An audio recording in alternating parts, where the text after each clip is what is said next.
لیکن بتانا میں یہ چاہتا ہوں ان کی زندگی دیکھیے، بزرگ سلام کر رہے ہیں بچوں کو، سب نے کہا وعلیکم السلام وعلیکم السلام۔ میرے غوث پاک نے جب 2 مرتبہ جواب دیا نا تو وہ بزرگ ٹھہر گئے، وہ بھی ولی تھے۔ جب ٹھہر گئے نا فرمانے لگے بیٹے میں نے اس بچوں کو سلام کیا، سب نے 1 بار جواب دیا، بیٹے تم نے 2 بار جواب کیوں دیا؟ سرکار غوث پاک فرماتے ہیں بابا جائیے آپ اپنا کام کیجئے، ہمیں اپنا کام کرنے دیجئے۔ یہ کوئی زیادہ عمر کی بات نہیں ہے، یہ بس تقریباً 3-4 سال کی عمر کی بات ہے۔ وہ آئے بزرگ انگلی پکڑ لی، ہاتھ پکڑ کے کہنے لگے بیٹے جب تک بتاؤ گے نہیں جاؤں گا نہیں۔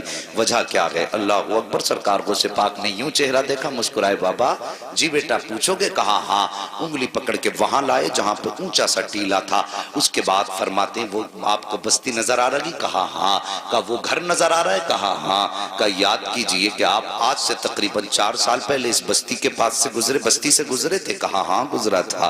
کہا اس سامنے والے گھر سے بھی گزرے تھے؟ کہا ہاں گزرا تھا۔ کیا آپ نے اس گھر کے دروازے پہ سلام کیا تھا؟ کہا ہاں۔ کیا سوچ کے سلام کیا تھا؟ میں نے یہ سوچ کے سلام کیا تھا سیدوں کا گھرانہ ہے، کچھ دعا لے کے چلا جاؤں۔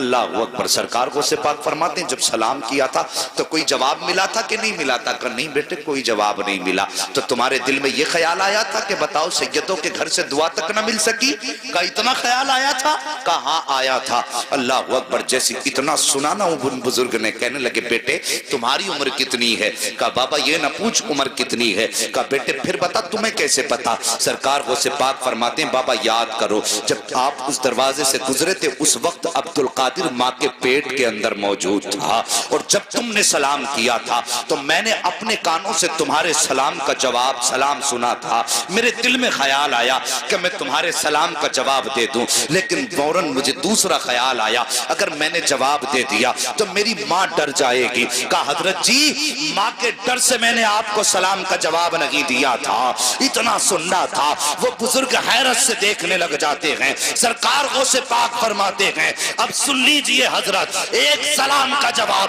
تو اس دن دیا ہے جو تم سیدوں پہ قرض کر کے گئے تھے، اور ایک جواب آج کا دیا ہے جو آج تم محفل پہ سلام کرتے جا رہے ہیں۔ اتنے بڑے ولی ہیں سرکار غوث پاک، اور اس کے بعد امی سے کہتے ہیں امی ہم پڑھنا چاہتے ہیں۔ کیا کمی تھی ولایت کی ان کے دامن میں؟ کوئی کمی تھی؟ سرکار غوث پاک سے پوچھا گیا آپ کو یہ کب پتا چلا کہ آپ ولی ہیں؟ تو آپ فرماتے ہیں مجھے تب پتا چلا جب میں مدرسے گیا تو مجھے آواز آ رہی تھی لوگوں اللہ کا ولی آ رہا ہے اسے راستہ دے دو۔ فرماتے ہیں اس وقت پتا چل گیا تھا میں ولی ہوں۔ آپ علم دین سیکھنے گئے، مشقتیں اٹھائیں، علم دین سیکھا، اور سیکھنے کے بعد اللہ اکبر فرماتے ہیں درست العلم حتی صرت قطبہ، میں نے اتنا دین سیکھا اتنا علم سیکھا کہ اللہ نے مجھے قطب بنا دیا۔ کتنی بڑی بات میرے غوث نے کہی، اللہ نے مجھے قطب بنا دیا، حتی صرت قطبہ، یہاں تک کہ میں قطب ہو گیا۔ یہ علم دین کی برکت ہے۔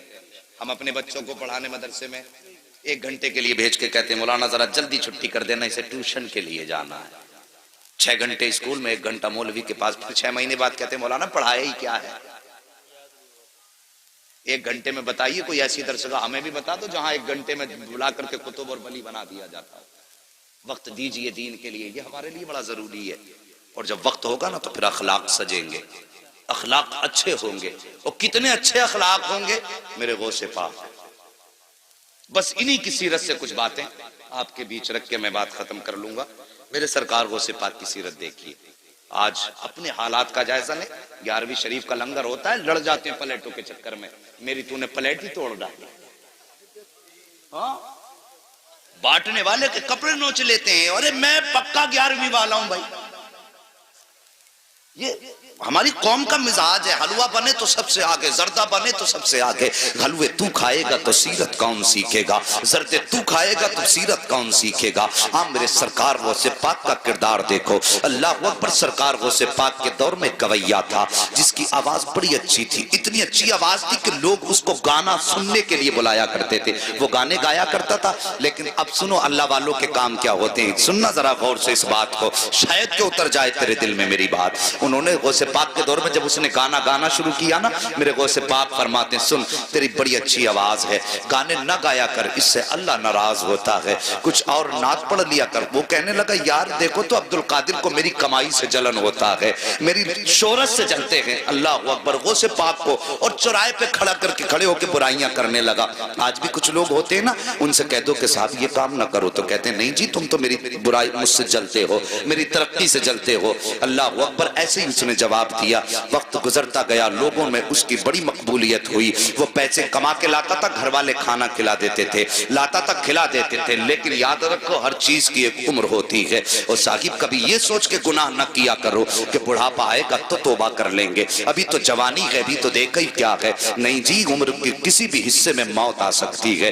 قسمت والے ہوتے ہیں جنہیں بڑھاپا ہاتھ آ جاتا ہے۔ اب تو دیکھا کہ سفید بالوں والے بستر پہ لیٹے رہتے ہیں اور جوان لوگوں کے جنازے گھروں سے ہم نے اٹھتے دیکھے ہیں۔ یار موت کی تیاری کر لو، موت کی تیاری کر لو، اللہ کے بندو موت کو دور نہ جانو۔ موت ہمارا پیچھا کر رہی ہے، ہم موت سے بھاگ رہے ہیں لیکن موت ہمارے پیچھے ہے، ایک دن آ کے ہمیں پکڑ لے گی۔ اللہ اکبر، سرکار کو پاک فرماتے ہیں سن تو توبہ کر لے۔ اس نے کہا نہیں تم جلتے ہو میری ترقی سے۔ وقت بدلا، گلے میں اب اس کے بڑھاپے کے اثر آئے، آواز دبنے لگی، لوگوں نے اس کو بلانا شروع کر دیا۔ لوگوں نے جب اس کو بلانا شروع بند کر دیا، جب آواز ختم ہوئی لوگوں نے بلانا بند کیا، پیسہ ختم ہوا، گھر والوں نے کھانا کھلانا بند کیا۔ کچھ دن تک پیسہ رہا، گھر والے کھلاتے رہے، لیکن جب پیسہ بالکل ختم ہوا گھر والوں نے اس کو کھانا دینا بند کر دیا، اپنوں نے منہ لگانا بند کر دیا۔ جب اپنوں نے منہ لگانا بند کر دیا، پھٹے کپڑے ہو گئے، میلا لباس ہو گیا، کوئی کھلاتا نہیں تھا، مکھیاں بدن پہ بھنکنے لگی، کوئی پاس نہیں بیٹھاتا تھا، جا کے قبرستان میں جا کے بیٹھ گیا،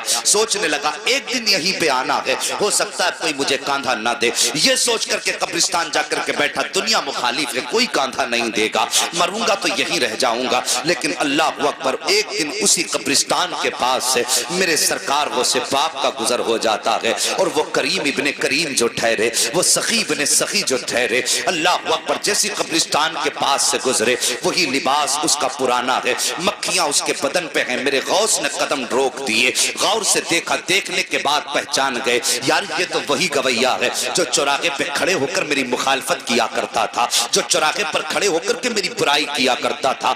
آپ گئے، اپنے شاگرد کو بلایا، بلانے کے بعد آپ نے کچھ پیسوں کی تھیلی دی اور اپنے شاگرد کے ہاتھ میں دے کر کے کہا جاؤ قبرستان چلے جاؤ، وہاں پر ایک غریب بیٹھا ہوا ہے، اس کو جا کر کے یہ پیسہ روپیہ جا کر کے دے دو۔ اللہ اکبر، جیسی وہ لے کر کے چلا، غوث پاک فرماتے ہیں نام مت بتانا کس نے دیا ہے ورنہ وہ شرمندہ ہو جائے گا۔ آج اپنی زندگی کا آپ جائزہ لیجئے، اگر زکوٰۃ بانٹتے ہیں تو کیمرے لگا کے بانٹا کرتے ہیں، خیرات تقسیم کرتے ہیں تو کیمرے لگا کے تقسیم کیا کرتے ہیں۔ یار ہم نے کوئی نیکی کی تو اللہ کو دکھانے کے لیے کی یا بندوں کو دکھانے کے لیے کی ہے؟ اگر دنیا کو دکھانے کے لیے کرتے ہو تو یہ نیکی تمہارے منہ پہ مار دی جائے گی، اگر اللہ کو دکھانے کے لیے کر رہے ہو تو پھر کسی کی پرواہ نہ کرو، کوئی دیکھے نہ دیکھے، بس یہ سوچا کرو کہ یا تو خدا دیکھے یا مدینے والا مصطفیٰ دیکھ لے، اور کسی کی غربت کا تماشا نہ اڑایا کرو۔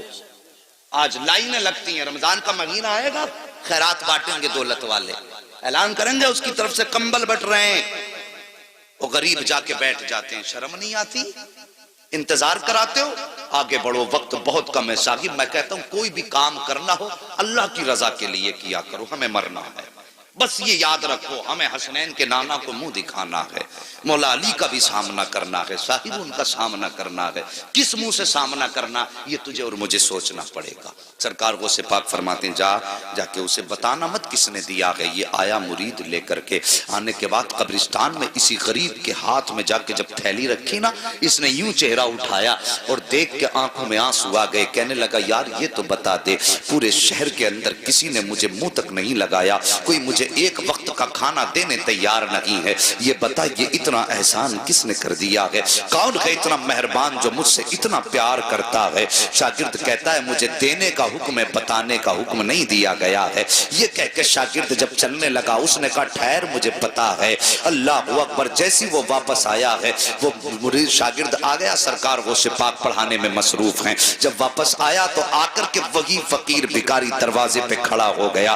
میرے غوث اپنی جگہ سے اٹھ کے کھڑے ہو گئے۔ ہاں ہاں یہ آئینہ ہے آج کے پیروں کے لیے جن کے پاس غریبوں سے ملنے کا ٹائم نہیں ہوتا ہے، ان پیروں کے لیے جو امیروں کے یہاں پہ صبح و شام گزارا کرتے ہیں، غریب دروازے پہ آئے تو اسے ٹائم دے کے ٹال دیا کرتے ہیں، تجھے جمعرات میں آنا، تجھے پیر میں آنا ہے۔ امیر آ جائے تو آئیے استقبال کیا جاتا ہے۔ یار شرم کرو، تم کتنے بھی بڑے پیر ہو جاؤ غوث پاک سے بڑے پیر نہیں ہو سکتے ہو۔ اخلاق دیکھو میرے غوث پاک کا، جیسے یہ غریب دروازے پر آیا ہے، آ کر کے میرے غوث نے دیکھا کھڑا ہے، اٹھ کے اپنی جگہ سے کھڑے ہو گئے اور فرماتے بتا اب بھی کچھ کمی رہ گئی ہے؟ اتنا سندا تھا، آنکھوں میں آنسو آئے، ہچکی بھر کے رونا شروع کر دیتا ہے۔ میرے غوث اپنی جگہ سے چلے ہیں، چلنے کے بعد اس کے پاس جا کے کھڑے ہو گئے۔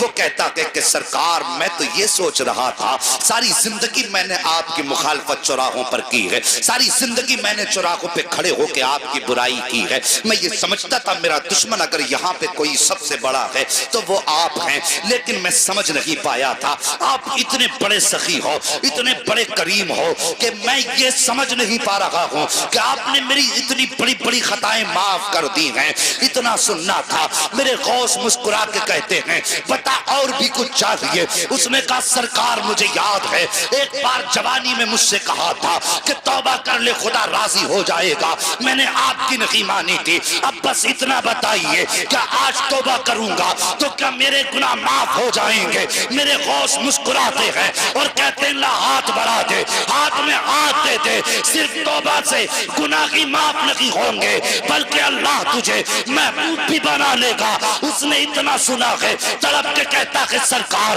کیا اتنا بڑا کرم بھی ہو سکتا ہے؟ میرے غوث کہتے ہیں ہاتھ بڑھا دے، توبہ کرنا تیرا کام ہے اور تجھ کو ولی بنا دینا یہ عبد القادر جیلانی کا۔ نعرہ تکبیر، نعرہ رسالت، علماء اہل سنت، مسلک اعلی حضرت، جشن غوث الورا، نعرہ تکبیر، نعرہ رسالت۔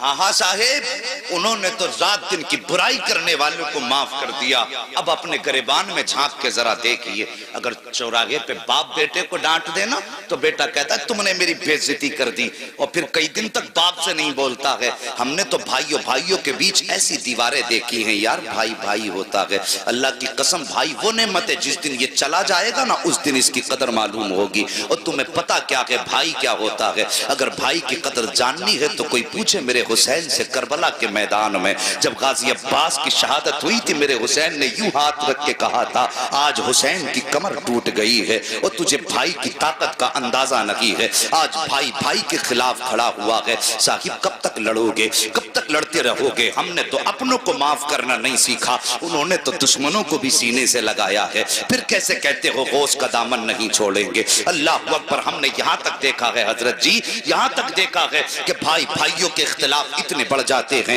کہ گھر کے اندر فنکشن ہوتا، ایک بھائی کے گھر میں فنکشن ہے، دوسرا بھائی دروازہ بند کر کے بیٹھا ہے، بھائی کے بچے پوچھ کے کہتے ہیں ابا بتائیے کیا چچا ہمیں منانے کے لیے آئیں گے؟